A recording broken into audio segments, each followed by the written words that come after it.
un voyageur dans l'âme. Je t'attrape en 2 destinations. Tu as tout un été devant toi.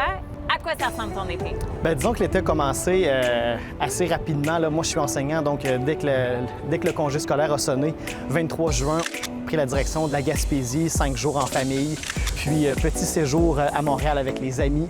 Puis ensuite de ça, je suis passé également par Charlevoix, la province de Terre-Neuve. Ensuite de ça, on refait les valises également.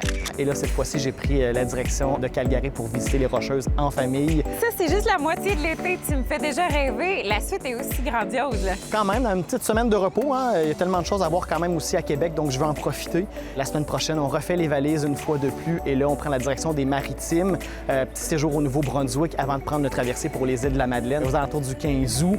Et là, ça va être la dernière semaine avant le retour au boulot. Puis on a quand même une petite escapade à Toronto de prévu là, pour la fête d'une amie. Depuis plusieurs années, tes étés, tu les consacres à ta passion du voyage. Donc, dès que les classes terminent, tu files et tu visites plein de pays. La pandémie allait pas te freiner dans ton élan. Effectivement, dernier voyage à l'international, c'était en février 2020, tout juste avant que la pandémie nous frappe de plein fouet. Je suis arrivé d'un safari en Afrique et là, on connaît la suite. Je voulais pas que la pandémie m'arrête comme ça. J'avais jamais vraiment voyagé au Canada, donc... Chez nous. Chez nous, exact. J'en ai profité pour visiter l'Ouest canadien pour une première fois l'été passé. Je suis tombé littéralement en amour. Donc, depuis 1 an et demi maintenant, on voyage tout autant. On voyage différemment malgré les circonstances.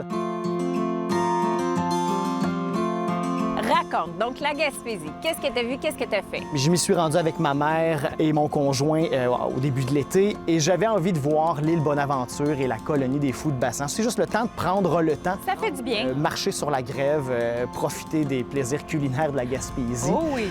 La Gaspésie, c'était surtout pour ça. Ensuite? Là, il y avait un nouvel hôtel qui est ouvert à Montréal, donc là, je voulais amener ma meilleure amie là-bas. On en a profité 3 jours. Puis ensuite de ça, on revient et là, c'est Charlevoix. Mon beau-père est un amateur de golf. Moi, j'avais pas joué au golf depuis 10 ans, mais j'avais été invité par le manoir Richelieu pour essayer leur fameux terrain avec une vue imprenable sur le fleuve Saint-Laurent. Donc, c'était Charlevoix pour jouer au golf. On a vraiment parcouru Terre-Neuve d'est en ouest. On a atterri dans la capitale, Saint-Jean. Après y avoir passé quelques jours, bien évidemment, le Cape Spears, le point le plus à l'est du continent américain.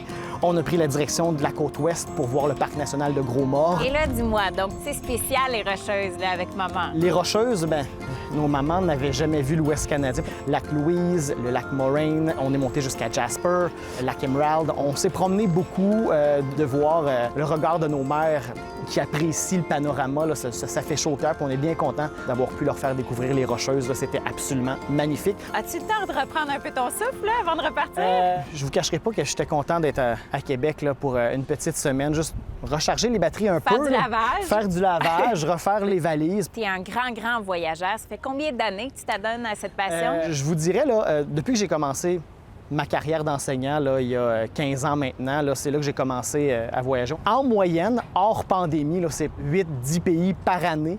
Mes élèves me demandent toujours, t'en as vu combien? Je suis rendu à 43 pays. Wow. Il y en a presque 200. Moi, je me dis, si je peux voir 100 pays avant de mourir, ce sera mission accomplie. Et tu me fais rêver. J'en suis presque à la moitié, à même pas 40 ans.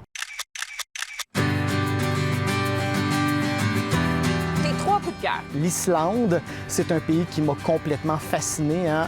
Tantôt, on se croirait sur la Lune. Tantôt, c'est les glaciers, les geysers, les volcans. La ville de Cape Town m'a complètement renversé là, par sa beauté.